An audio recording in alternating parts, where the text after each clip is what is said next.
At 35, I had spent most of my adult life working in professional kitchens. But the first kitchen that ever mattered to me belonged to my grandmother, June Whitaker, on her 80th birthday. My parents left a refrigerated turkey dinner on her table, handed her a card they had signed in the driveway, and hurried away to catch a flight to Nashville for my younger sister's engagement weekend. They did not warm the meal. They did not cut the little lemon cake Grandma had bought for herself. They did not even wait while she opened the card. I stayed. The following morning, a black sedan stopped outside her farmhouse. A lawyer and an executive from one of the largest food companies in the country stepped onto the porch carrying a document case. Before the morning was over, my grandmother signed 2 papers, one worth millions and another bearing my name. My parents thought they had left an old woman behind for one weekend. What they had really done was give her the final answer to a question she had been asking for 10 years: who loved her, and who was merely waiting for what she owned. It began on the first Saturday in April. I was supervising brunch at Copper and Grain, a restaurant in Indianapolis, when my phone began vibrating beside the cutting board. The family group chat filled with photographs. My mother, Valerie, smiling beside a departure board. My father, Grant, holding 2 coffees. My sister, Brooke, posing under a banner that read "Nashville's Bound." Then my mother sent me a private message. "We dropped off something for Nana. Please don't turn it into drama." That sentence made me stop moving.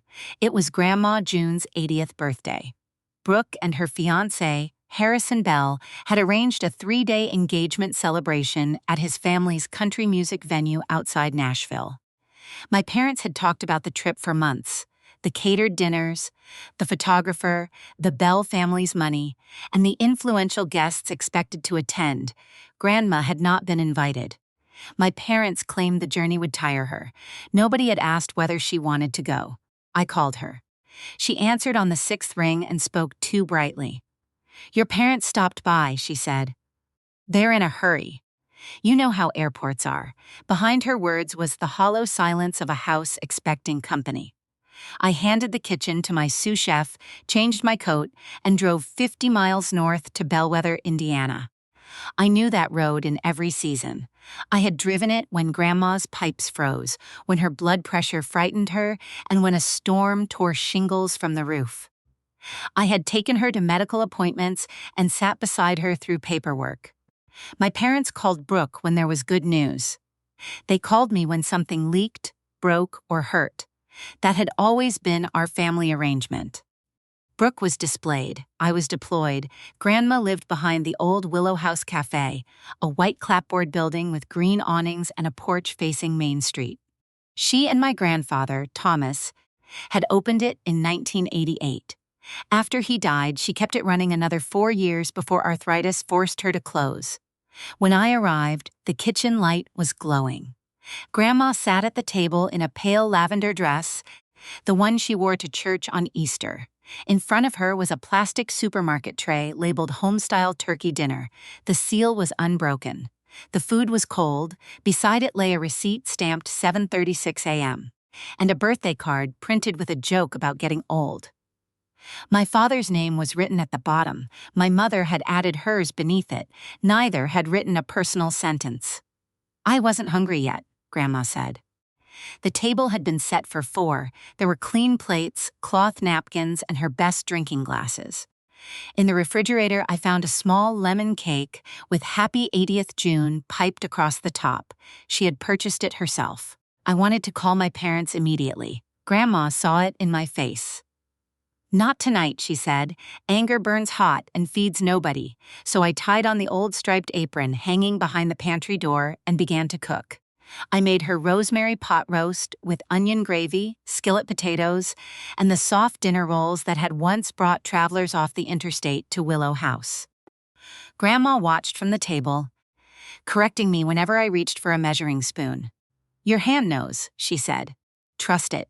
That was how she had always taught me. When I was 10, my mother would leave me at the café while she took Brooke to dance competitions. Grandma placed a paring knife in my hand and showed me how to curl my fingers. Later came biscuits, stocks, gravies, pies, and the discipline of tasting before seasoning. She taught me that food remembered the cook's attention. By 7, the kitchen smelled alive again. I put 8 candles on the cake, 1 for each decade, and turned off the overhead light. "Make a serious wish," I told her. She studied the flames, then looked directly at me. "I already did," she said. "Tonight answered it." After dinner, she crossed to a narrow cupboard built into the wall. From its locked drawer, she removed a thick red ledger with a cracked leather cover. Every Whitaker knew about that book. It contained the recipes that had made Willow House famous: cider braised pork, honey cornbread, chicken with sage dumplings, blackberry cobbler, and dozens more. Grandma had written them over 40 years. Some pages were stained with butter. Others contained notes in Grandpa's handwriting. She opened it only far enough for me to see. "People think a recipe is a list," she said. "It isn't. It's a promise that the next person won't cheapen what the last person built." Then she closed the ledger. "Your father wants this book." I looked at her. "Why?" "Because he believes anything valuable should eventually become his." Before I could ask more, tears gathered in her eyes. Grandma never cried, theatrically. She simply sat very still while tears moved silently down her cheeks. "I'm not crying because they went," she said. "I'm crying because you came without being asked." She squeezed my fingers. "Stay the night. Visitors are coming tomorrow." At 9 the next morning, a black sedan pulled beside the café. 2 men climbed out. The younger introduced himself as Adrian Wells, an attorney. The older man was Raymond Cole, product director for Hearthland Foods. Hearthland products occupied entire aisles in supermarkets across America. Raymond paused when he entered the café. His eyes moved over the booths and the long counter as though he recognized ghosts. "My mother cleaned rooms at the motel outside town," he explained. "Some weeks we ate here because Mrs. Whitaker let her pay later. Once she erased the whole bill and told me I could repay it by getting an education." He looked at Grandma. "I never forgot." Adrian placed a thick contract on the table. Colored tabs lined its edge. "Everything reflects your instructions," he said. "The valuation, the licensing limits, the quality protections, and the successor clause." Raymond turned to me. "Elise, you should probably sit down." Hearthland was acquiring the Willow House name and licensing 23 recipes for a premium retail line. Grandma would receive $3.1 million initially, followed by royalties. The cafe building would remain hers. The company could not change an ingredient, production method, or package story without approval from a culinary custodian. Grandma had named me. I read my name twice before the letters made sense. The position came with consulting authority, inspection rights, and the power to reject any product that failed to reflect the original recipe. After Grandma's death, I would also control whether the licenses continued. "Why didn't you tell me?" I whispered. "Because I needed your choice to be clean," she replied. "If you knew money was coming, I would never know whether you stayed for me or for this." It should have hurt. Instead, I understood. She had spent years surrounded by relatives measuring her life in property, recipes, and inheritance. She wanted one unmeasured act. "Why me?" Grandma placed her work-worn hand on the ledger. "Brooke knows how to make people want a story. Your father knows how to price one. You know when the gravy is wrong before you taste it. That is who I need." She signed the contract. Then she signed the page appointing me. Hearthland planned to reopen Willow House for a public tasting in 6 weeks. The products would not reach stores for months, but the company wanted Bellwether to taste them first. The sedan had barely left before my phone rang. My father did not say hello. "What have you done?" Our neighbor had photographed the unfamiliar car and sent it to my mother. Somehow, even from Tennessee, my parents understood that something important had happened without them. "I cooked Grandma dinner," I said. "Don't be clever. Who were those men?" Grandma took the phone from me. "They were my guests. Grant." "Mom, don't sign anything. Elise has no understanding of business." "She understands what I asked her to understand." There was a pause. Then my father used the word that would become his favorite weapon. "You sound confused." Grandma's expression did not change. "I'm 80. not absent. She ended the call. My parents returned the next afternoon, abandoning the engagement weekend they had described as unmissable. My father arrived carrying concern like a costume. My mother followed, furious that anyone might see beneath it. Grant demanded the contract. Grandma refused. He accused Hearthland of manipulation and me of isolating her. He claimed he had been planning a family partnership that would protect Willow House. I had never heard of it. Then Brooke arrived with Harrison. Harrison's family owned Bell Heritage Hospitality, a company that bought nostalgic regional brands and turned them into themed restaurants. Suddenly, my father's plan became clear. He had intended to deliver Grandma's recipes to the Bell family as part of Brooke's marriage, a valuable gift disguised as family cooperation. "We could have kept this among ourselves," he said. "Harrison's people could put Willow House nationwide. It is among ourselves," Grandma answered. I decided for myself. My mother turned on me. "You have always resented Brooke. Now you're punishing everyone because she is finally happy." That sentence was so familiar it barely wounded me. Every boundary I set had always been renamed jealousy. Every disappointment was called drama. Every unpaid act of care disappeared the moment I asked to be treated fairly. My father leaned toward Grandma. "A court can review whether you were competent when you signed." Grandma stood, walked to the locked cupboard, and returned with an envelope. Inside was a cognitive assessment completed 5 weeks earlier. It declared her fully capable of managing her property and financial decisions. "I expected that threat," she said, "so I answered it before you made it." For the first time, my father looked afraid. They left after spreading accusations through half the family. By evening, cousins I rarely heard from were calling to ask whether I had pressured Grandma. My Aunt Denise said I was exploiting an elderly woman. My mother posted a vague message online about betrayal coming from the child you sacrifice most for. Grandma ignored it all. I could not. I began examining every paper connected to the deal. In Grandma's correspondence folder, I found an email my father had sent Hearthland 8 months earlier. As June Whitaker's authorized family representative, he had written, "All negotiations should be directed through me." He had no authorization. Hearthland's reply was brief. Mrs. Whitaker had instructed them to communicate with her lawyer alone, so my father had known about the offer. He had tried to take control quietly. When that failed, he attempted to route the recipes through Brooke's future in-laws, but one question remained. Why did Grandma anticipate all of this so precisely? The answer came from Mabel Ortiz, who had waited tables at Willow House for 27 years. She asked me to meet her at the closed café.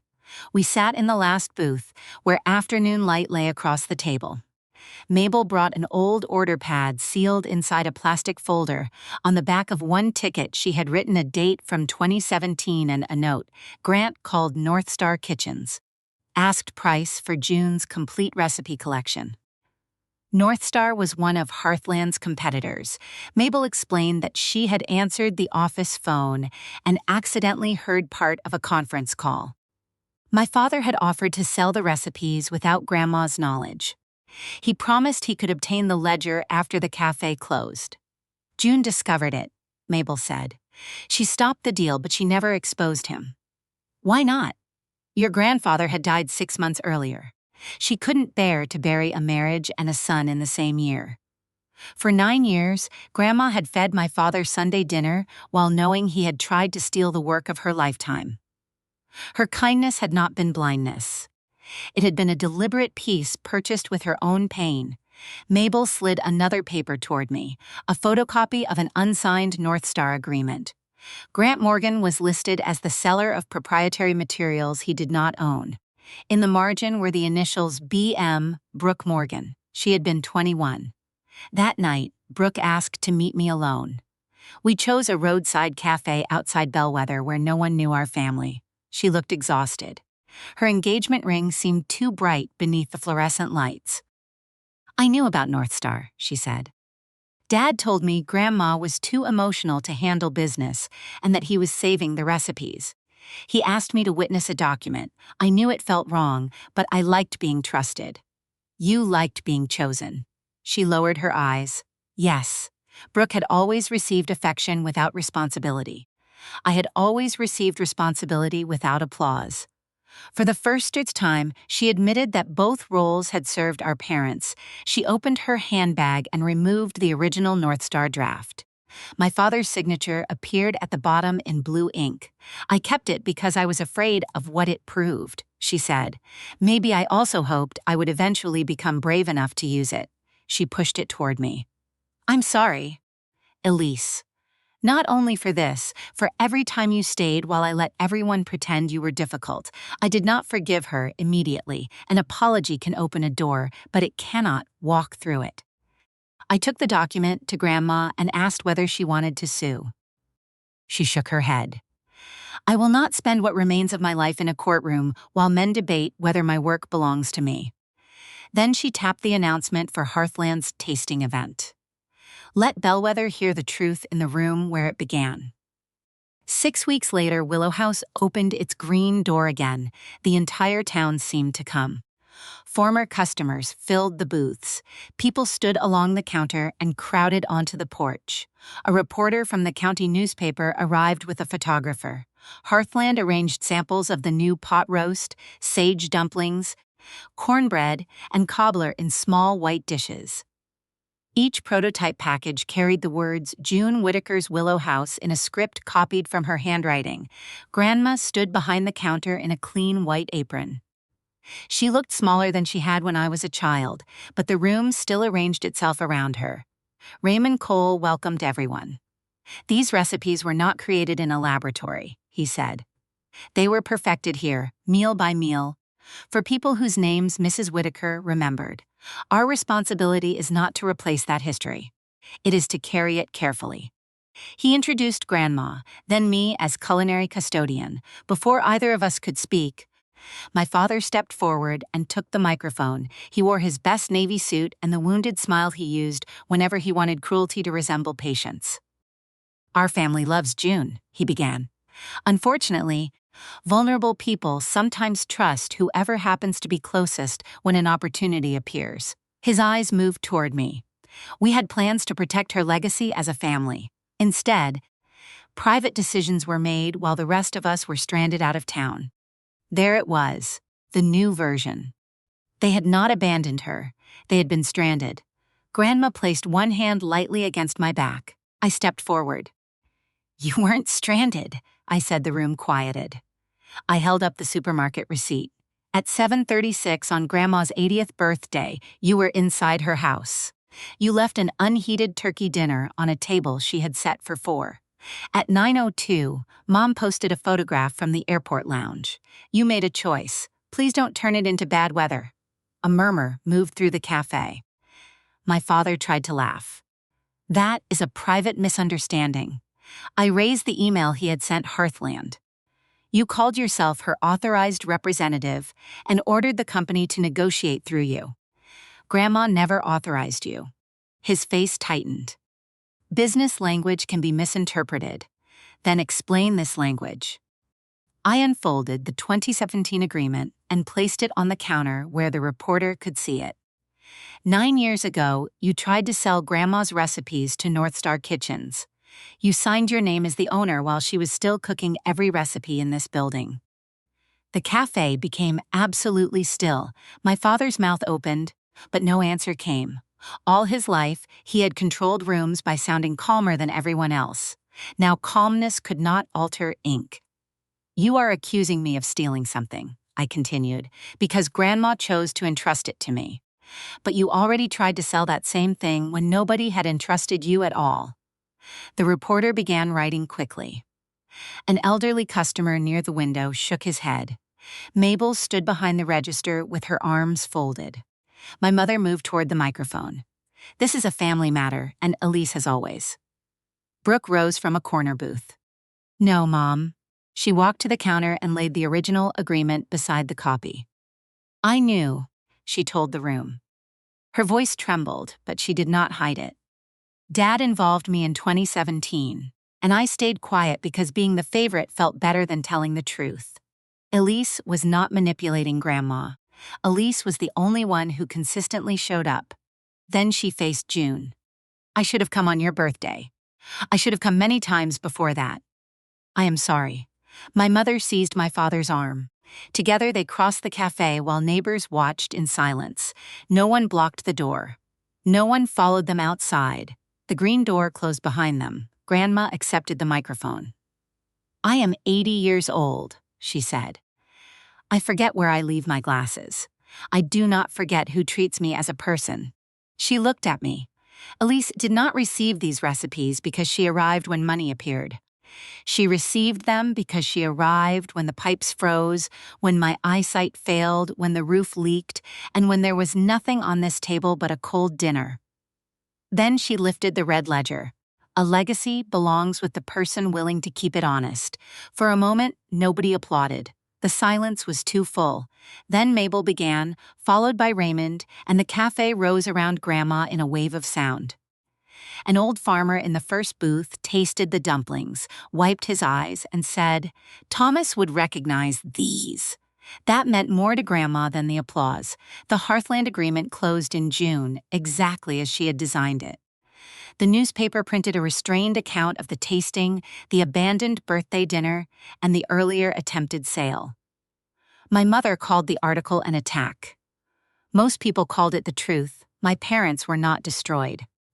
Real consequences are often quieter. Invitations stopped arriving. People no longer accepted my father's version automatically.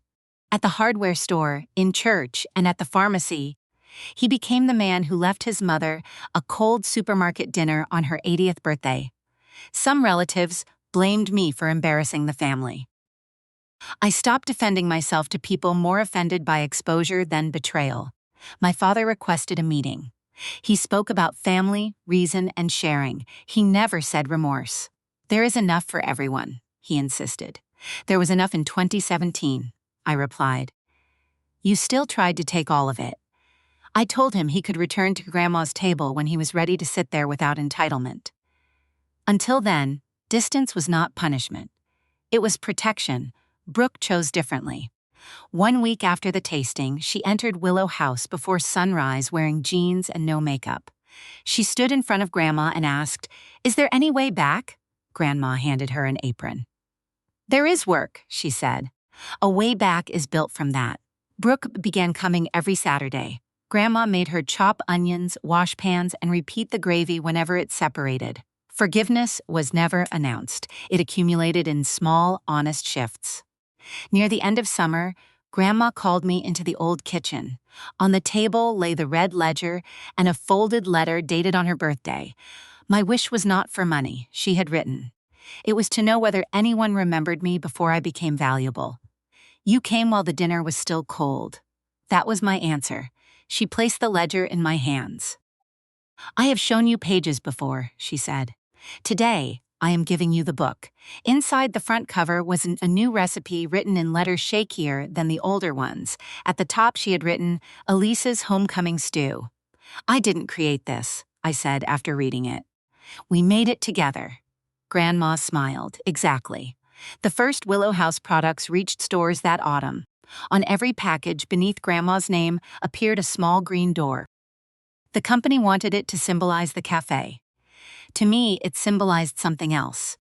A door can welcome people, but it does not have to remain open to those who enter only to take. Customers began sending letters from places Grandma had never visited. One woman wrote that the dumplings reminded her of Sunday afternoons with a mother she had recently lost. Another enclosed a photograph of 3 generations sharing the pot roast. Grandma kept every note in a flour tin beneath the register. Whenever someone mentioned the money, she pointed toward that tin. That is the profit I was hoping for, she said. For her, success was never the number of packages sold. It was proof that care could travel without becoming empty. On the night the first shipment arrived, Grandma, Brooke, and I cooked together in the reopened cafe. Grandma directed from the pass. I handled the main dishes. Brooke broke the gravy once, swore softly, and started again. After closing, I found the 8 candles left from Grandma's birthday. We lit them above a fresh lemon cake and ate at the same table where my parents had abandoned the cold tray. The room smelled of rosemary, bread, and blackberry filling. Outside, the green door was locked. Inside, the people who had earned a place at the table were still there. My parents had believed inheritance was what remained after someone died. Grandma taught us otherwise. Inheritance is what you protect while a person is still alive. It is attention given before there is an audience, loyalty offered before there is a reward, and love that arrives before anyone knows the value of what is waiting behind the locked cupboard. They left her something cold because they thought she no longer mattered. She answered by leaving the world something warm, and by giving it to the person who stayed.